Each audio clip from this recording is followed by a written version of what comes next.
Channel. Hello everyone, সবাই কেমন আছো? আমি ঋতুপর্ণা, আমার ব্লগে সবাইকে জানাই স্বাগত। আর যে যেখান থেকে আমার এই ব্লগ দেখছো সবাই ভালো থাকো, সুস্থ থাকো, বিন্দাস থাকো, আমরাও ভালো আছি। আজকের ব্লগটা এখন থেকে শুরু করলাম। আজ হচ্ছে সোমবার।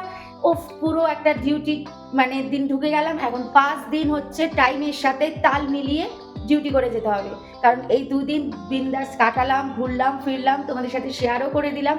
তো এখন এই 5 দিন হচ্ছে পুরো সময়ের সাথে তাল মিলিয়ে দৌড় মেরে চলতে হবে। আর ওদিকে শ্রিয়ান কিন্তু উঠে পড়েছে, তাও ওই শুয়ে আছে আর কি। ও ঘুম থেকে উঠে পড়েছে, ব্রাশ টাশ হয়ে গেছে। এখন শ্রিয়ানকে করাবো আমি ব্রেকফাস্ট, দেন ওকে স্কুলে দিয়ে আসবো, দেন ফিরে এসে আমার ঘরের কাজকর্ম সংসার সবই পড়ে রয়েছে। তো বললাম না, এখন 5 দিন হচ্ছে পুরো টাইমের সাথে দৌড়ে বেড়াতে হবে। তো চলো দেখতে থাকো আজকের ব্লগটা, চলতে থাকো আর একটা দিন আমার সাথে, আর এনজয় করতে থাকো সুন্দর মুহূর্তগুলো। আর আজকে হচ্ছে মার্চের 3 তারিখ। এই মার্চই হচ্ছে কিন্তু শ্রিয়ানের বার্থডে মান্থ। শ্রিয়ানের কিন্তু বার্থডে আসতে চলেছে। তো বাস আজকের ব্লগটা দেখতে থাকো, আর ঠাকুরের কাছে ডাকছি যেন মার্চটা খুব তাড়াতাড়ি কেটে যায়। আজকে শ্রিয়ানকে স্কুলে দিয়েছি সমস্ত রকম ফল, ওই আপেল, তারপরে সবুজ আঙ্গুর, কালো আঙ্গুর আর স্ট্রবেরি। আজকাল ফলটা কিন্তু শ্রিয়ান বেশ ভালোই খেতে খাচ্ছে, তাই জন্য ফল যখন খাওয়া ভালো তাই স্কুলে টিফিনেই দিয়ে দিচ্ছি। তারপর শ্রিয়ানকে স্কুল থেকে দিয়ে এসেই আমি আর সময় নষ্ট না করি বিছানাটা আগে গুছিয়ে নিলাম, কারণ সমস্ত কাজ এখনও পড়ে রয়েছে সংসারে, একে একে সব করতে হবে। তারপরে স্নান করতে চলে গেছিলাম, স্নান করে পুজো দিয়ে তারপরে কিচেনে চলে এসেছি। সকালে সমস্ত বাসন পড়েছিল, কিচ্ছু ধোয়া হয়নি, ওগুলোকেই এখন ধুয়ে নিয়ে ভাত বসিয়ে দিয়েছি। আজকে শ্রিয়ানের জন্য দেবো একটু উচ্ছে সেদ্ধ, তাই উচ্ছেটা কেটে ভাতের মধ্যে দিয়ে দিলাম। আর আজকে আমাদের জন্য করব ওলকপির তরকারি। এই ওলকপি বাইরে থেকে না বোঝাই যায় না, ছোট ছোট দেখেই কিনে আনি, কিন্তু একটার মধ্যে দেখি ভিতরে কিরকম আঁশ হয়ে গেছে। ভালো লাগে খাওয়ার সময়, মুখে দেখবে একটা ছিবড়ের মতো লাগে। তো যাই হোক, ওলকপি কেটে তাড়াতাড়ি বসিয়ে দিচ্ছি, কারণ আমার হাতে যেটুকু টাইম আছে শ্রিয়ানকে নিতে যাওয়ার, তার মধ্যে আশা করি ওলকপিটা হয়ে যাবে। তাই আর সময় নষ্ট না করি তাড়াতাড়ি ওলকপির তরকারিটা বসিয়ে দিলাম, যাতে তাড়াতাড়ি হয়ে যায়। তো আমার হয়েই গেছিলো, মশলা টশলা কষিয়ে একদম ওলকপির তরকারি পুরো রেডি, একদম সব করে গ্যাস অফ করে ঢাকা দিয়ে চলে গেছিলাম শ্রিয়ানকে আনতে। তারপরে স্কুল থেকে এসে সবজিটা নামিয়েছি। তো শ্রিয়ান স্কুল থেকে চলে এসছে, স্নান টান করিয়ে দিয়েছি, একদম নিশ্চিন্ত। ওই স্কুল থেকে এসে যদি ওকে স্নানটা করিয়ে দিতে পারি না, ভীষণ নিশ্চিন্ত। তারপরে আমি এবার আমার মতো রান্না করব। তো ওলকপিটা তো ওকে নিতে যাওয়ার আগে হয়ে গেছিলো, কিন্তু আমি নামাতে পারিনি, ঢাকা দিয়ে চলে গেছিলাম। তো ওকে এই স্নান টান করিয়ে এসে এবারে ওলকপিটা এখন বাটিতে নামিয়ে রাখছি, তারপরে মাছ করব। তো আজকে একটু পাবদা মাছ করব, তো তরকারিটা নামিয়ে নিয়ে তারপরে মাছটা বসাবো। আর ওখানে শ্রিয়ান তো এখন গাড়ি নিয়ে খেলা শুরু করে দিয়েছে, শ্রিয়ান ড্রয়িং করতে বসে গেছে। তো এখনও লাঞ্চ হয়নি, আমার তো মাছ রান্না হচ্ছে। তো শ্রিয়ান নিজের মতো এখানে কালার করতে বসে গেছে, ওর ফেভারিট যেটা একদম কালার। তো কালার করছে। আর এখানে দেখো জামা কাপড় স্তূপ করা, চাদরও আছে, এগুলো ভাঁজ করতে হবে। আরও জামা কাপড় রয়েছে বাইরে। মাছটা ফুটলে নামিয়ে নেবো। পাবদা মাছ করেছি একদম পাতলা, কালো জিরে দিয়ে ঝোল করেছি, কারণ শ্রিয়ানও খাবে, তো এই জন্য পাতলা করেছি একদম, বেশি তেল করি বেশি মশলা দিয়ে করিনি। এখানে মাছটা ফুটলে, মাছটা নামিয়ে নিলে আমার রান্না শেষ হয়ে যাবে। আর বাইরে কিরকম হাওয়া দিচ্ছে দেখবে চলো। ব্যাঙ্গালোরের এই হাওয়ার জন্যই কিন্তু সব থেকে বেশি ভালো লাগে। সে যতই বাইরে রোদের তাপ হোক, কড়া পাটা ফেটে যাক, তাও কিন্তু এই হাওয়া বন্ধ হয় না। এই ঠান্ডা ঠান্ডা হাওয়ার জন্যই কিন্তু গরম অনেকটা কম বোধ হয় আমাদের।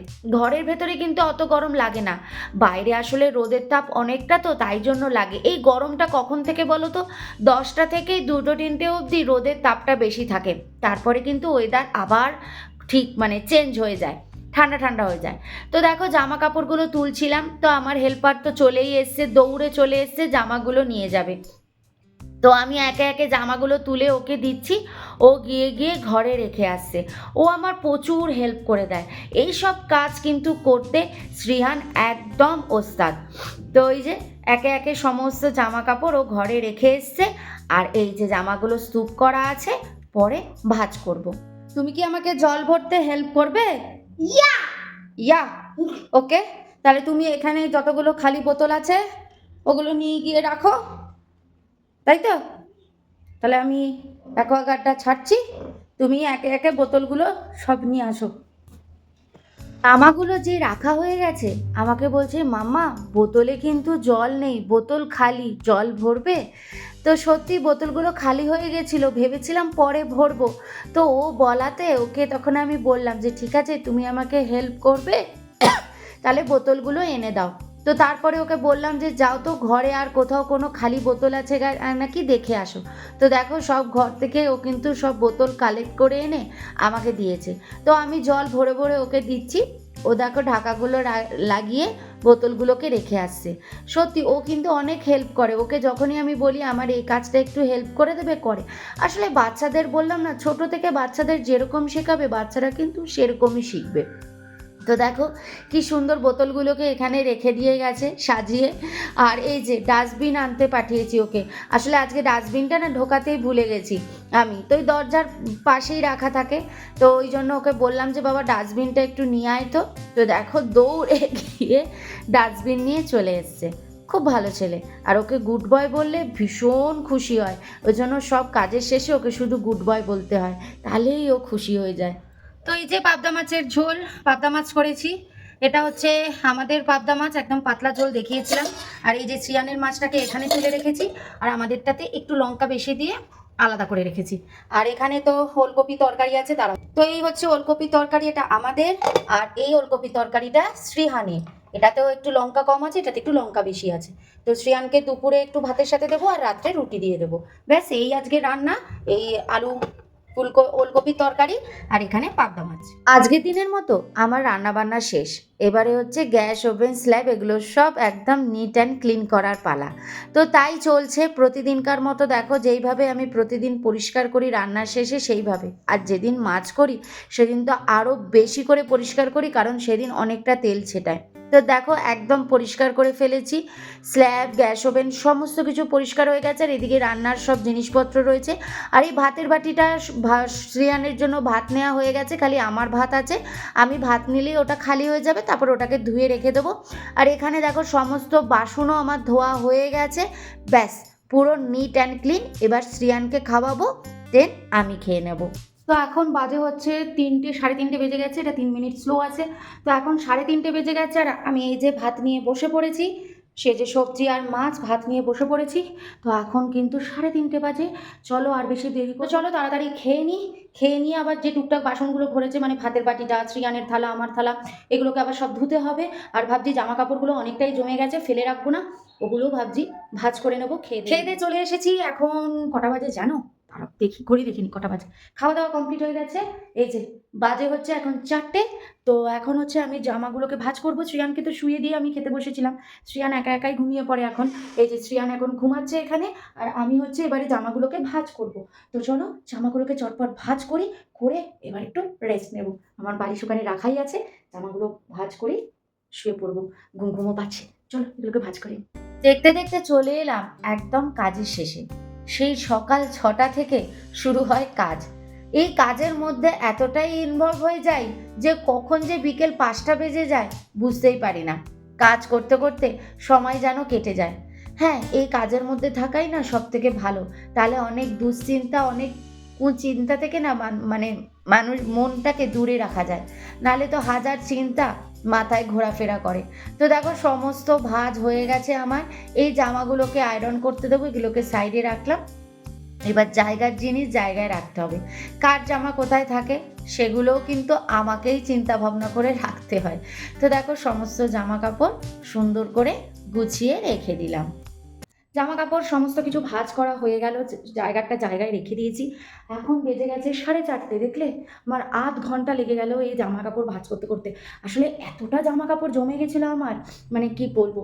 তো চলো আর কি, সেই তো বিকেলই হয়ে গেল, সেই সকাল 6টা থেকে শুরু হয়েছে, সেই সকাল 6টা থেকে 4:30 বেজে গেল, প্রায় বলতে পারো 5টা বেজে গেল কাজ শেষ করতে করতে।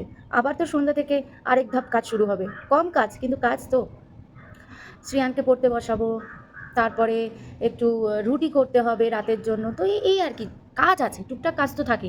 তারপর সোহম যে টিফিন নিয়ে যায় সেই বাসন, মানে টিফিন বক্সগুলো থাকে ওগুলো ধুতে হয়। তারপর সোহম চা বানায়, প্রতিদিনই সোহমই সন্ধেবেলা চা বানায়। তারপর সেই চায়ের কাপ টাপগুলো আমি ধুই, তখন যা যা টুকটাক বাসন ভরে ওগুলো আমি ধুই। তো এই করতে করতেই আর কি সন্ধ্যেতেও টুকটাক কাজ বেরিয়ে যায়। তো আর কি চলো, সেই সকাল 6টা থেকে বিকেল 5টা অবধি একটানা কাজ চললো, এইভাবেই চলে। হয়তো আজ ৫টা বেজেছে, কাল হয়তো ৩:৩০-র মধ্যেই হয়ে যাবে, এই আর কি। ১-১.৫ ঘন্টার হেরফের হয় আর কি।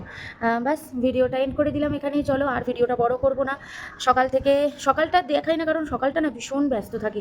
সেই ৬টার পর থেকে উঠে বাসি ঘর ঝাড়ু দেওয়া, তারপর সোহমের জন্য ব্রেকফাস্ট রেডি করা, ওর টিফিন রেডি করা, তারপরে শ্রীহানের টিফিন রেডি করা। এটা না খুব মানে এতটাই তাড়াহুড়ো লেগে যায় যে ওই সময় ভিডিও করে করে দেখানো না খুব মুশকিল হয়ে যায়।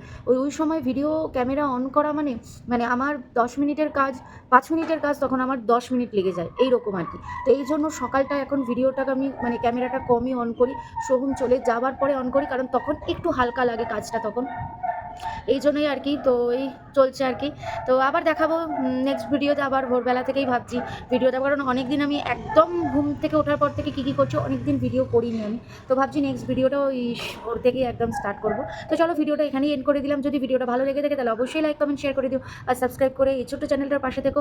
আবার দেখা হচ্ছে নেক্সট ডে একটা সুন্দর ব্লগের সাথে। ততক্ষণের জন্য বাই, ভালো থেকো, সুস্থ থেকো, সবাইকে ভালো রেখো। Thank you. Please subscribe.